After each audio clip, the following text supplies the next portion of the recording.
Chinese मांझे पर जो रोक लगी है, नेशनल ग्रीन ट्रिब्यूनल ने देश भर में पतंग उड़ाने के लिए इस्तेमाल होने वाले चाइनीज मांझे पर रोक लगा दी है।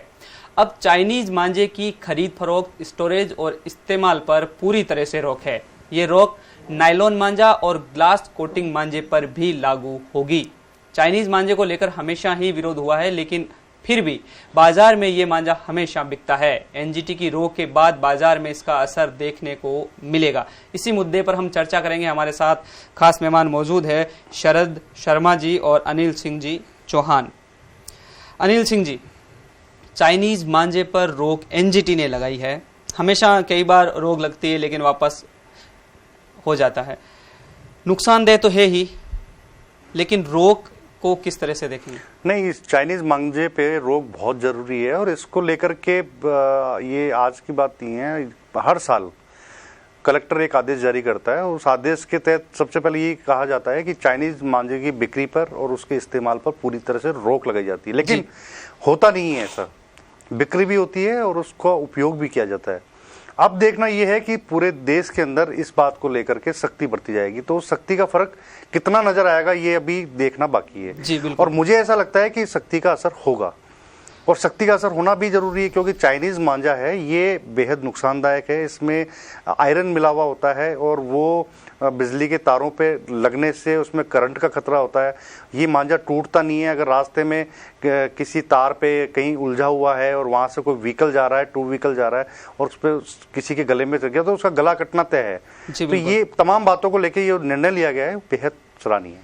शरद जी, एनजीटी ने रोक लगाई पूरे देश भर में। हमेशा रोक लगती है, कलेक्टर के स्तर पे लगती है, बहुत तरह से बिकता भी है और इससे नुकसान जो है वो कई बार हमें देखने को मिलते हैं। कई बार गर्दन कट जाती है और पक्षियों के लिए ये बेहद ही जानलेवा होता है। अब जब पूरे देश भर में रोक लगी है, इसकी खरीद फरोख्त पर, इसके स्टोरेज पर, इसको बेचने पर, सभी तरह से किस तरह से देखेंगे? देखिए, कुल मिला के ये है कि ये फैसला बहुत पहले किया जाना चाहिए था, क्योंकि स्थानीय स्तर पर जब लगातार इस पे रोक लग रही थी कि कोई जिला स्तर पे कलेक्टर आदेश निकाल रहा है, तो भी सरकारों ने इस चीज पर गंभीरता से ध्यान नहीं दिया। अब एनजीटी ने इस पर रोक लगाई है, जो कि एनजीटी हमेशा से इस तरह की चीजों पे करता है कि जहां कहीं भी पर्यावरण को नुकसान हो रहा है, पक्षियों को नुकसान हो रहा है, वहां पर एनजीटी हमेशा इस तरह के काम करता है। लेकिन कुल मिला के एक बात सामने आती है कि पहली बात तो गंभीरता पहले लेनी चाहिए थी। दूसरी चीज ये रही कि आपने चाइनीज मांझे पे तो रोक लगा दी जी, लेकिन उसका जो चाइनीज माल के साथ इंपोर्ट हो रहा है उसको रोकने के लिए आपने क्या किया? सबसे बड़ा सवाल यह है कि इंपोर्ट हो रहा है तो बिकेगा। अगर आपने इंपोर्ट पे ही रोक लगा दे तो कैसे आएगा? फिर जब आएगा ही नहीं तो बिकेगा नहीं। तो कुल मिला के एनजीटी के इस डिसीजन पे सेंट्रल गवर्नमेंट को भी इस तरह का कोई एक बड़ा डिसीजन लेना चाहिए, जिसमें चाइनीज माल के साथ आने वाले चाइनीज मांझे पे रोक लगाई जाए। बिल्कुल। अनिल सिंह जी, मैं यहाँ आपको जोड़ना चाहूंगा, जैसे कि दीपावली से पहले चाइनीज माल को लेकर एक बाजार में एक विचारधारा से या लोगों की ऐसी बन गई थी कि चाइनीज सामान हमें नहीं खरीदना है। चाइनीज मांझे की जब बात करें तो स्वाभाविक है कि अभी संक्रांत पे जयपुर में उड़ाई जाती है पतंग और देश भर में ये एक ऐसा समय है जहां पतंगे उड़ाई जाती है। जो मांझे का स्टोरेज था वो हो चुका है और अब तो जो माल है वो इंडिया में तो आ चुका है, अब तो बिकना है। तो कितना आप तर्क संगत देखते हैं इसको, क्योंकि स्वाभाविक है बाजार में आएगा ही। नहीं, देखिए, मैं इसमें एक बात कहूंगा कि जहां तक चाइनीज मांझे के स्टोरेज की बात है, ठीक है, स्टोरेज हो गया होगा। जैसा आपने उदाहरण दिया कि दिवाली के टाइम पे भी चाइनीज आइटम्स आए थे, इलेक्ट्रॉनिक आइटम्स आए थे, पटाखे आए थे, उस पर भी सरकार ने रोक लगाई थी, लेकिन उसका भी तो स्टोरेज हो गया था।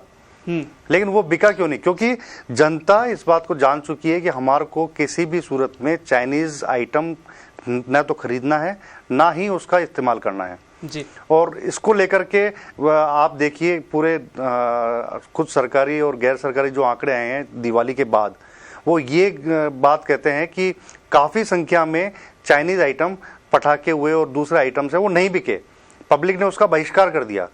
तो इस वाले मामले में भी ये चीज बिल्कुल स्पष्ट रूप से सामने आएगी, चाहे वो स्टोरेज हो गया होगा दुकानों पर, दुकान वालों ने रख लिया होगा, वो चोरी छुपे इसको बेचने की कोशिश भी करेंगे। जी बिल्कुल। लेकिन अब क्योंकि जनता पूरी और सोशल मीडिया का इसमें बहुत बड़ा रोल है, बिल्कुल सोशल मीडिया के जरिए आज एनजीटी का निर्णय है और आगे जाकर के आप देखिएगा सोशल मीडिया पे ये किस तरह से छाता है, तो इसका एक बहुत बड़ा इम्पैक्ट पड़ेगा। शरद जी, रोक तो लगी, लेकिन वही हम हर बार बात करते हैं, कानून की कठोरता से पालन, पकड़ा भी गया तो क्या सजा? देखिए, बात कुल मिला के वही आती है ना, एक तो अवेयरनेस, तो हम ठीक है सोशल मीडिया के थ्रू या कैंपेन के थ्रू पब्लिक को तो अवेयर कर सकते हैं, लेकिन जहां आप बात करें अधिकारियों की या कानून की, तो वहां पे फिर वही घूम फिर के बात आती है कि जिसका क्षेत्र है वो उस पे सख्ती हो। जब तक जो पालना करवाने वाला है उस पे सख्ती नहीं होगी, तब तक आप ये सोचिए कि इस तरह की गतिविधियां या इस तरह का जो माल बेचने का मामला है वो कैसे रुकेगा। जब तक आप अधिकारियों पर सख्ती नहीं करेंगे या अधिकारियों से ये नहीं कहेंगे या ये निर्देश नहीं देंगे कि वो सख्ती से इस बात की पालना करवाएं।